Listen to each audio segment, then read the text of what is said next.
नमस्कार, अनिता किचनमध्ये तुमचे स्वागत आहे। आज आपण बघणार आहोत कोळंबीचा रस्सा। व्हिडिओ पूर्ण बघण्यासाठी तुम्ही माझ्या चॅनलला लाईक आणि सबस्क्राइब नक्की करा। ज्यांनी माझ्या चॅनलला लाईक आणि सबस्क्राइब केले असेल त्यांचे मनापासून खूप खूप धन्यवाद। चला तर आता आपण पटकन बघूया कोळंबीचा रस्सा, ह्याची साहित्य आणि कृती। कोळंबीच्या रस्सासाठी आपल्याला लागणार आहे कोळंबी। मी ती साफ करून घेतलेली आहे कोळंबी आणि ह्याला हळद आणि मीठ लावून घेतलेला आहे। फोडणीसाठी लागेल आपल्याला बारीक चिरलेला कांदा, बारीक चिरलेला टोमॅटो, कढीपत्त्याची पानं, कोकम, गरम मसाला, हळद, लाल तिखट, धने जिरे पावडर। आणि हा मसाला आहे ओलं खोबरं, कांदा, आलं आणि लसूण हे मी तेलावर भाजून घेतलं आहे आणि ह्याची पेस्ट केलेली आहे।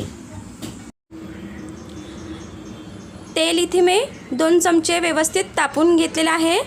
आपण ह्या मातीच्या भांड्यामध्ये रस्सा करणार आहोत कोळंबीचा, त्यासाठी आपण भांडं आधीच तापत ठेवलं होतं।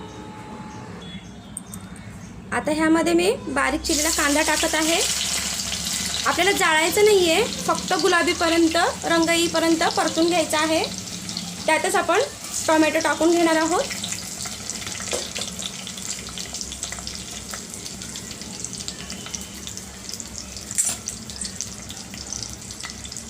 हे व्यवस्थित आपल्याला परतून घ्यायचं आहे।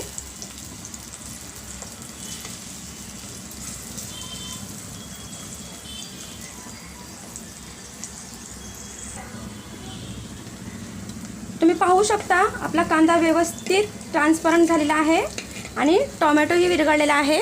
आता आपण ह्यामध्ये आपले जे कोरडे मसाले घेतले होते ते टाकून घेणार आहोत आणि हे आपण तेलामध्ये व्यवस्थित परतून घेणार आहोत।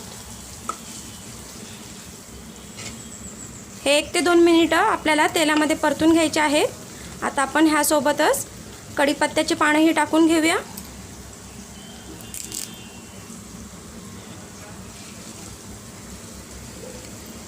आता आपण ह्यामध्ये जो ओलं खोबरं, कांदा, आलं लसूणचा मसाला वाटलेला होता तोही आपण टाकून घेऊया।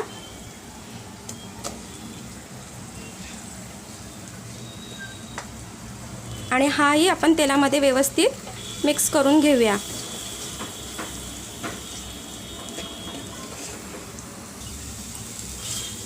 तुम्ही पाहू शकता किती सुंदर रंग आलेला आहे आणि आपल्या मसाल्याला तेलही सुटलेलं आहे। आता आपण कोळंबी टाकून घेऊया ह्यामध्ये।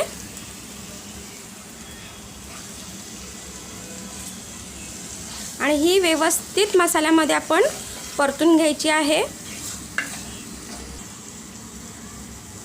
5 मिनिट आपल्याला कोळंबी मसाल्यामध्ये व्यवस्थित परतून घ्यायची आहे। 5 मिनिटं झालेली आहे। आता आपल्याला हवं तसं आपण पाणी टाकायचं ह्याच्यामध्ये। तुम्हाला जसं पातळ हवं आहे, घट्ट हवं आहे त्यानुसार आपण पाणी टाकणार आहोत। मी साधारण ह्यामध्ये 1.5 ग्लास पाणी टाकलेलं आहे। सुरुवातीला मी तुम्हाला सांगितलं होतं की मी कोळंबीला मीठ लावलेलं आहे। मी मीठ टाकलं नव्हतं मसाल्यामध्ये। आता आपल्याला ह्यामध्ये चवीनुसार आपण मीठ टाकणार आहोत। आता आपण ह्यावर झाकण ठेवून देऊया आणि 15 ते 20 मिनिट आपण हे व्यवस्थित शिजून घेऊया। 15 ते 20 मिनिटं झालेली आहे। आपण बघूया आपलं कोळंबीचा रस्सा झालाय की नाही।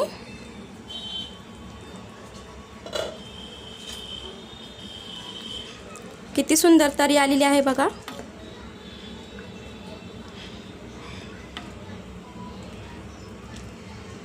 यस, आपला रस्सा झालेला आहे। चला तर आता आपण प्लेटिंग करून घेऊया।